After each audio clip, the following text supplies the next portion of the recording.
Well, earlier today, a man accused of a hate crime pleaded guilty inside of a federal courtroom. We are now hearing from investigators who say this case moved unusually fast. News 19's Kiki Gushu was inside the courtroom, and now she is giving us some more details. In fact, she is joining us live, giving us the update.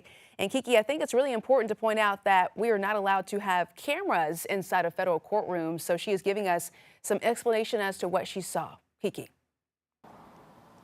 Right, Erica, no videotaping is allowed in the federal courtroom, but I was in there taking notes, and here's what I saw. The suspect, Jonathan Felkel, appeared nervous as he spoke to the judge. His attorney, Barry George, placing a hand on his back, appearing to comfort him. Now, as part of his plea agreement, he faces 8 to 9 years in prison, followed by supervised probation. He also faces restitution and a no-contact order with the victim.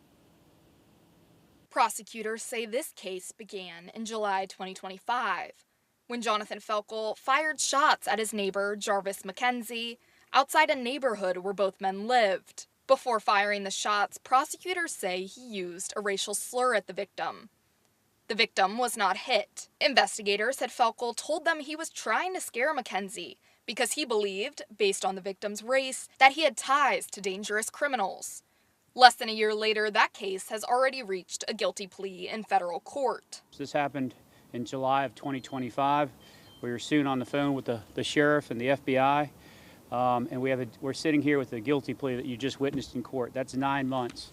That is record time for something like this. Felkel pleaded guilty to violating the Fair Housing Act in what authorities describe as a racially motivated case. It's also highlighting a key issue in South Carolina, where there is no state-level hate crime law. Unfortunately, we do have to turn to the federal government, U.S. Attorney's Office, and FBI when someone commits a hate crime. It's still a shame we're only one of 2 states in the whole United States that doesn't have it. Richland County Sheriff Leon Lott says this case deeply impacted the victim and the community. Let's don't focus so much on Felkel, the bad guy. Let's focus on the victim and his family, how they felt that morning and how they continue to feel. While the victim in this case has spoken publicly before and was in court today with his attorney, Tyler Bailey, he did not make any statements. Law enforcement also had a warning for others. We're going to come after you. The full weight of the Sheriff's Department, FBI, United States Attorney's Office, they're going to fall on top of you. Felkel remains in custody while a pre-sentence report is prepared before a final sentence is handed down. The final sentencing decision is expected in the next couple months.